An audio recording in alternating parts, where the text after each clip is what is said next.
പഹൽഗാം ഭീകരാക്രമണത്തിൽ മുന്നറിയിപ്പുമായി ആഭ്യന്തരമന്ത്രി അമിത്ഷാ ഭീരുക്കൾ ആക്രമണം നടത്തിയിട്ട് അത് വലിയ വിജയമാണെന്ന് കരുതുന്നുണ്ടെങ്കിൽ ഇത് മോദി സർക്കാരാണ്, ആരെയും വെറുതെ വിടില്ലെന്ന് ഓർക്കണം. രാജ്യത്തിന്റെ ഓരോ ഇഞ്ചിൽ നിന്നും തീവ്രവാദത്തെ തുടച്ചു നീക്കുകയാണ് ലക്ഷ്യമെന്നും അമിത്ഷാ പറഞ്ഞു. वो ये न समझ ले कि हमारे 27 नागरिकों का जान लेकर ये लड़ाई जीते हो. मैं सभी आतंक फैलाने वालों को कहना चाहता हूं कि लड़ाई का अंत नहीं है, एक मकाम है. हर व्यक्ति को चुन चुन कर जवाब भी मिलेगा, जवाब भी लिया जाएगा. जब तक आतंकवाद समाप्त नहीं होगा हमारी लड़ाई चालू रहेगी और जिन लोगों ने एक कृत्य किया है उसका उचित दंड उनको निश्चित रूप से दिया जाएगा. പഹൽഗാം സംഭവത്തിൽ അന്വേഷണം കശ്മീരിലെ വിഘടനവാദ സംഘടനകളിലേക്കും. വെടിവയ്പ്പിന് ദിവസങ്ങൾക്ക് മുൻപേ പഹൽഗാമിലെത്തിയ തീവ്രവാദികൾക്ക് പ്രാദേശിക പിന്തുണ കിട്ടിയിരുന്നുവെന്നാണ് NIA കണ്ടെത്തൽ. ബൈസരൻ വാലിക്ക് പുറമെ 3 ഇടങ്ങളിൽ കൂടി ആക്രമണത്തിന് തീവ്രവാദികൾ ലക്ഷ്യമിട്ടുവെന്നും NIA കണ്ടെത്തി. അമൃത്സർ അതിർത്തിയിലെ ഭീകരരുടെ നുഴഞ്ഞുകയറ്റ ശ്രമം BSF ഇല്ലാതാക്കി. വെടിവെപ്പ് അന്വേഷണം പ്രാദേശിക നേതാക്കളിലേക്ക് എത്തുകയാണ്. കുപ്വാര, ഹദ്വാര, അനന്ത്നാഗ്, ത്രാൽ, പുൽവാമ അടക്കമുള്ള മേഖലകളിലെ ഹുറിയത്ത് ജമാഅത്തെ ഇസ്ലാമി നേതാക്കളുടെ വീടുകളിൽ റെയ്ഡ് നടത്തി. പ്രാദേശിക പിന്തുണയോടെ ദിവസങ്ങൾക്ക് മുമ്പ് തന്നെ പഹൽഗാമിൽ തീവ്രവാദികൾ എത്തിയെന്നാണ് വിലയിരുത്തൽ. നിരവധി പേരെ അന്വേഷണ സംഘം ചോദ്യം ചെയ്തു.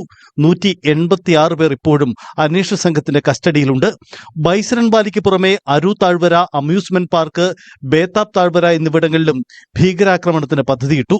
പക്ഷേ സുരക്ഷ ശക്തമായതിനാൽ പദ്ധതി ഉപേക്ഷിക്കുകയായിരുന്നു. താഴ്വരയിൽ നിന്നും 3 സാറ്റലൈറ്റ് ഫോണുകൾ ഉപയോഗിച്ചതിന്റെ തെളിവുകളും NIA കണ്ടെത്തി. NIA DGയുടെ നേതൃത്വത്തിലുള്ള ഉന്നതതല സംഘം പെഹൽഗാമിലെത്തിയിട്ടുണ്ട്. പെഹൽഗാം സംഭവത്തിന് പിന്നാലെ രാജ്യത്തിന്റെ വിവിധയിടങ്ങളിൽ സൈബർ ആക്രമണത്തിന് നീക്കം നടക്കുന്നതായും സൂചനകളുണ്ട്.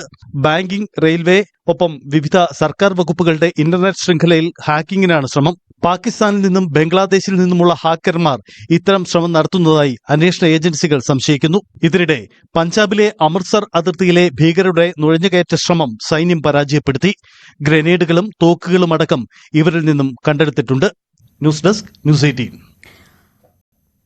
പഹൽഗാം ഭീകരാക്രമണത്തിൽ തിരിച്ചടിക്കൊരുങ്ങവെ ലഷ്കർ-ഇ തയ്യബ തലവൻ ഹാഫിസ് സയ്യിദിന്റെ സുരക്ഷ വർദ്ധിപ്പിച്ച് പാകിസ്ഥാൻ.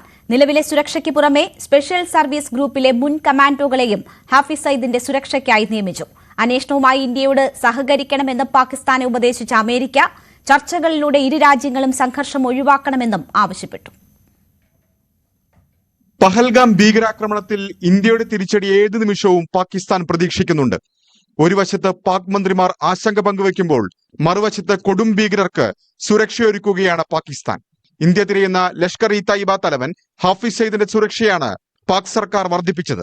നിലവിൽ ഭീകരവിരുദ്ധ പ്രവർത്തനങ്ങൾക്ക് സാമ്പത്തിക സഹായം നൽകിയതിന് 46 വർഷം ശിക്ഷിക്കപ്പെട്ട് തടവിൽ കഴിയുകയാണ് ഹാഫിസ് സയ്യിദ്. ജയിലിനു പകരം വീട് തടവറയാക്കി മാറ്റിയാണ് ഇയാളെ പാർപ്പിച്ചിരിക്കുന്നത്. ഇവിടെയാണ് പാക് സൈന്യത്തിന്റെ സ്പെഷ്യൽ സർവീസ് ഗ്രൂപ്പിലെ മുൻ കമാൻഡോകളെ സുരക്ഷയ്ക്കായി നിയമിച്ചത്. പഹൽഗാം ഭീകരാക്രമണത്തിന് പകരം ചോദിക്കുമെന്ന് ഗൂണ്ടാ നേതാവ് ലോറൻസ് ബിഷ്ണോയുടെ സംഘാംഗങ്ങൾ വ്യക്തമാക്കിയിരുന്നു. ഹാഫിസ് സയ്യിദിന്റെ ചിത്രം സഹിതമായിരുന്നു സാമൂഹിക മാധ്യമങ്ങളിലെ ഭീഷണി. ഈ സാഹചര്യത്തിൽ കൂടിയാണ് സുരക്ഷ വർദ്ധിപ്പിച്ചതെന്നാണ് വിവരം. ഇന്ത്യയുമായി സംഘർഷം രൂക്ഷമാകുന്നതിനിടെ പാക് ചാരസംഘടനയായ ISIയുടെ മേധാവി ലഫ്റ്റനന്റ് ജനറൽ മുഹമ്മദ് അസീം മാലിക്കിനെ ദേശീയ സുരക്ഷാ ഉപദേഷ്ടാവായി പാക് സർക്കാർ നിയമിച്ചു. അതേസമയം ഇന്ത്യ പാക് സംഘർഷം ഒഴിവാക്കാൻ ശ്രമം തുടരുകയാണ് അമേരിക്ക ഉൾപ്പെടെയുള്ള ലോകരാജ്യങ്ങൾ. വിദേശകാര്യമന്ത്രി S ജയശങ്കറുമായി സംസാരിച്ച US വിദേശകാര്യ സെക്രട്ടറി മാർക്കോ റൂബിയോ ഭീകരതയ്ക്കെതിരെയുള്ള പോരാട്ടത്തിൽ ഇന്ത്യക്ക് പിന്തുണ പ്രഖ്യാപിച്ചു.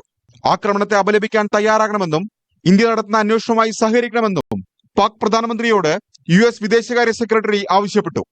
ചർച്ചയിലൂടെ സമാധാനം ഉറപ്പാക്കണമെന്നാവശ്യപ്പെട്ട് സൗദി അറേബ്യയും ഖത്തറും കുവൈത്തും രംഗത്ത് വന്നു. അതിനിടെ നിയന്ത്രണ രേഖയിൽ തുടർച്ചയായ 7ാം ദിവസവും പാകിസ്ഥാൻ വെടിനിർത്തൽ കരാർ ലംഘിച്ചു. ഉറി, അഖ്നൂർ സെക്ടറുകളിലായിരുന്നു ഇന്ത്യൻ പോസ്റ്റുകൾക്ക് നേരെയുള്ള പാക് പ്രകോപനം. National desk, news 18. പാകിസ്ഥാൻ വാഗയിലെ അതിർത്തി അടച്ചതോടെ ഇന്ത്യയിൽ നിന്ന് മടങ്ങാനാകാതെ പാകിസ്ഥാൻ പൌരന്മാർ കുടുങ്ങിക്കിടക്കുന്നു. അട്ടാരി അതിർത്തിയിലൂടെ പാകിസ്ഥാനികൾക്ക് പുറത്തേക്ക് കടക്കാനുള്ള സമയം ഇന്ത്യ നീട്ടിയെങ്കിലും വഴി തുറക്കാത്തത് പാകിസ്ഥാൻ പൌരന്മാരെ പ്രതിസന്ധിയിലാക്കിയിരിക്കുകയാണ്. പഹൽഗാം ഭീകരാക്രമണത്തെ തുടർന്നാണ് ഹ്രസ്വകാല വിസയുള്ള എല്ലാ പൌരന്മാരും ഇന്ത്യ വിടണമെന്ന് കേന്ദ്ര സർക്കാർ ഉത്തരവിട്ടത്. ഇന്ത്യക്കും പാകിസ്ഥാനുമിടയിലുള്ള അട്ടാരി വാഗ അതിർത്തി ക്രോസിംഗ് പോയിന്റ് പൂർണ്ണമായും അടച്ചു. അതിർത്തി വഴി മടങ്ങുന്ന സ്വന്തം പൌരന്മാരെ പാകിസ്ഥാൻ സ്വീകരിക്കുന്നില്ല. സ്വന്തം പൌരന്മാർ അട്ടാരി വാഗ ക്രോസിംഗിൽ കുടുങ്ങിയിട്ടും പാകിസ്ഥാൻ നടപടികൾ സ്വീകരിക്കുന്നുമില്ല. तो यहाँ गेट खुला नहीं है. अब हमें आदेश मिला है कि आप जा सकते हैं. गेट शायद नहीं खुलेगा. हैं? आप जिनके जरिए हम आए थे ना, जिन्होंने हमें भेजा था, उन्होंने शायद किया यहाँ रब्ता, तो उन्होंने कहा शायद कि अगर नहीं गेट खुल रहा तो आप वापस आ सकते हैं. जो हम यहाँ से शादी करके गई हुई हैं वो वहाँ से शादी कर आई हुई हैं और बच्चे हैं उनके साथ में, तो उन लोगों का क्या कसूर है? उस चीज को तो इतना फैलाया जा रहा है दुनिया में, पहलगाम में जो है, और जो हमारे साथ यहाँ बॉर्डर पे हो रहा है उसको कौन फैलाएगा? അതിർത്തിയിലൂടെ പാകിസ്ഥാനികൾക്ക് നാട്ടിലേക്ക് മടങ്ങാനുള്ള സമയം ഇന്ത്യ നീട്ടിയിട്ടുണ്ട്. 30 മുതൽ അതിർത്തി അടച്ചിടുമെന്ന് ഇന്ത്യൻ സർക്കാർ പ്രഖ്യാപിച്ചിരുന്നെങ്കിലും ഇനിയൊരു അറിയിപ്പുണ്ടാകുന്നതുവരെ പാകിസ്ഥാനികൾക്ക് മടങ്ങാൻ അനുമതി നൽകിയിട്ടുണ്ട്. പെഹൽഗാം ആക്രമണത്തെ തുടർന്ന് പാകിസ്ഥാൻ പൌരന്മാർക്ക് ഇന്ത്യ വിടാൻ നോട്ടീസ് നൽകിയിരുന്നു. ബുധനാഴ്ച അട്ടാരി വാഗ അതിർത്തി വഴി 125 പാകിസ്ഥാൻ പൌരന്മാർ ഇന്ത്യ വിട്ടു. ഇതോടെ കഴിഞ്ഞ 7 ദിവസങ്ങളിൽ രാജ്യം വിട്ട മൊത്തം പാകിസ്ഥാനികളുടെ എണ്ണം 911ആയി. പാകിസ്ഥാൻ വിസയുള്ള 15 ഇന്ത്യൻ പൌരന്മാരും ബുധനാഴ്ച പാകിസ്ഥാനിലേക്ക് കടന്നു. ഇതോടെ ഇന്ത്യയിൽ നിന്ന് പുറത്തുപോകുന്നവരുടെ എണ്ണം 23ആയി. പഞ്ചാബ് അമൃത്സർ ജില്ലയിലെ അന്താരാഷ്ട്ര അതിർത്തി വഴി 152 ഇന്ത്യൻ പൌരന്മാരും ദീർഘകാല ഇന്ത്യൻ വിസയുള്ള 73 പാകിസ്ഥാൻ പൌരന്മാരും ഇന്ത്യയിലേക്ക് കടന്നു. ഇതോടെ 1617 ഇന്ത്യൻ പൌരന്മാരും ഇന്ത്യൻ വിസയുള്ള 244 പാകിസ്ഥാൻ പൌരന്മാരും ഇന്ത്യയിൽ പ്രവേശിച്ചു. അട്ടാരി വാഗ അതിർത്തി വഴി കടക്കാനാണ് ഇരുവശത്തും ആളുകളുടെ തിരക്ക് വലിയ തോതിൽ അനുഭവപ്പെട്ടത്. News desk news 18. പഹൽഗാം ഭീകരാക്രമണത്തിന്റെ പശ്ചാത്തലത്തിൽ ഇന്ത്യ വിടാൻ നോട്ടീസ് ലഭിച്ച ഉദ്യോഗസ്ഥന്റെ ഭാര്യയ്ക്ക് ആശ്വാസം. സിആർപിഎഫ് ജവാന്റെ ഭാര്യ പാകിസ്ഥാൻ സ്വദേശി മിനാൽ ഖാൻ ഇന്ത്യ വിടണമെന്ന ഉത്തരവ് ജമ്മുകശ്മീർ ഹൈക്കോടതി സ്റ്റേ ചെയ്തു. നാടുകടത്തൽ ഉത്തരവ് ലഭിച്ചവർക്കൊപ്പം ജമ്മുവിൽ നിന്ന് അട്ടാരി വാഗ അതിർത്തിയിലേക്കുള്ള ബസ്സിലിരിക്കുമ്പോഴാണ് ആ സന്തോഷ വാർത്ത മിനാൽ അറിഞ്ഞത്. താൻ ഇന്ത്യ വിടണമെന്ന ഉത്തരവിന് ജമ്മുകശ്മീർ ഹൈക്കോടതി സ്റ്റേ അനുവദിച്ചിരിക്കുന്നു. ജമ്മുവിലെ ഖരോട്ടയിൽ താമസിക്കുന്ന സിആർപിഎഫ് ജവാൻ മുനീർ അഹമ്മദിനെ ഓൺലൈനായി വിവാഹം കഴിച്ച് അടുത്തിടെയാണ് മിനാൽ ഇന്ത്യയിൽ വന്നത്. പാകിസ്ഥാനിലെ പഞ്ചാബിൽ നിന്നുള്ള മിനാൽ ഖാൻ സിആർപിഎഫ് ജവാൻ മുനീറിനെ ഓൺലൈനായി തന്നെയാണ് പരിചയപ്പെട്ടത്. 9 വർഷത്തെ കാത്തിരിപ്പിന് ശേഷം മെയ് 2024 വിവാഹം നടന്നു. കഴിഞ്ഞ മാർച്ചിൽ ഇന്ത്യയിലെത്തി. മിനാലിന്റെ ഹ്രസ്വകാല വിസ മാർച്ച് 22 അവസാനിച്ചതിനെ തുടർന്ന് ദീർഘകാല വിസയ്ക്ക് അപേക്ഷ സമർപ്പിച്ചിരുന്നു. ഭീകരാക്രമണം നടന്ന പശ്ചാത്തലത്തിൽ ഇന്ത്യ വിടാൻ മിനാലിന് നോട്ടീസ് ലഭിച്ച സാഹചര്യത്തിൽ മുനീർ അഹമ്മദ് ജമ്മുകശ്മീർ ഹൈക്കോടതിയെ സമീപിച്ചു. അതിർത്തി കടന്നുള്ള പ്രണയത്തിന്റെ ഡസൻ കണക്കിന് ഉദാഹരണങ്ങളുണ്ട് ഈ നാട്ടിൽ. തീവ്രവാദം കരിനിഴൽ വീഴ്ത്തുന്ന ഇവരുടെ ജീവിതത്തെ മാനുഷിക പരിഗണനയോടെ സ്പർശിക്കുകയാണ് ഇവിടുത്തെ നീതിന്യായ സംവിധാനം. യഥാർത്ഥ സ്നേഹത്തിന് അതിരുകളില്ലെന്ന് തെളിയിക്കുന്നു ഈ കോടതി വിധി. News desk news 18. പഹൽഗാം സംഭവത്തിന്റെ പശ്ചാത്തലത്തിൽ രാജ്യത്തുള്ള പാകിസ്ഥാൻ പൌരന്മാരെ മടക്കി അയക്കാനുള്ള തീരുമാനം ഏറെ വൈകാരിക രംഗങ്ങൾക്കാണ് ഇടവയ്ക്കുന്നത്. പതിറ്റാണ്ടുകളായി ഇന്ത്യയിൽ ജീവിച്ചിരുന്നവർ ഉറ്റവരെ ഉപേക്ഷിച്ച് മടങ്ങുന്നത് ഭാവിയെക്കുറിച്ചുള്ള കടുത്ത ആശങ്കകളുമായാണ്.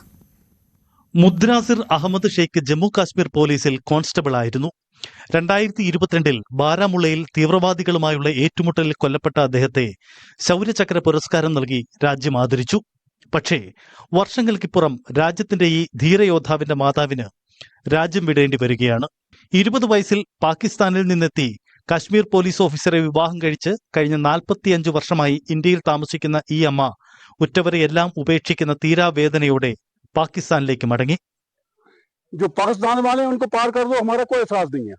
जो हिस्सा पीको का हमारा है पीओ के, इनको मत तंग करें. मिली है और दिया जी अमीर शाह ने खुद दिया है. मेरे पास फोटोग्राफर है पूरी. ये हमारा सजा दी है. പെഹൽഗാം സംഭവത്തെ തുടർന്ന് പാകിസ്ഥാൻ പൗരത്വമുള്ളവരെ മടക്കി അയക്കാനുള്ള തീരുമാനം ഇത്തരം നിരവധി വൈകാരിക രംഗങ്ങൾക്ക് ഇടവയ്ക്കുന്നു. കശ്മീരിലെ മെൻധാർ ഗ്രാമത്തിൽ നിന്നും 11 പേരാണ് പാകിസ്ഥാനിലേക്ക് മടങ്ങിപ്പോയത്. 45 വർഷത്തിലധികമായി ഇന്ത്യയിൽ ജീവിക്കുന്നവരാണ് ഇവരിലധികവും. ഉറ്റവരെ വിട്ട് പാകിസ്ഥാനിലേക്ക് പോകുമ്പോൾ ഇനി എന്താകുമെന്നതാണ് പലരുടെയും ആശങ്ക.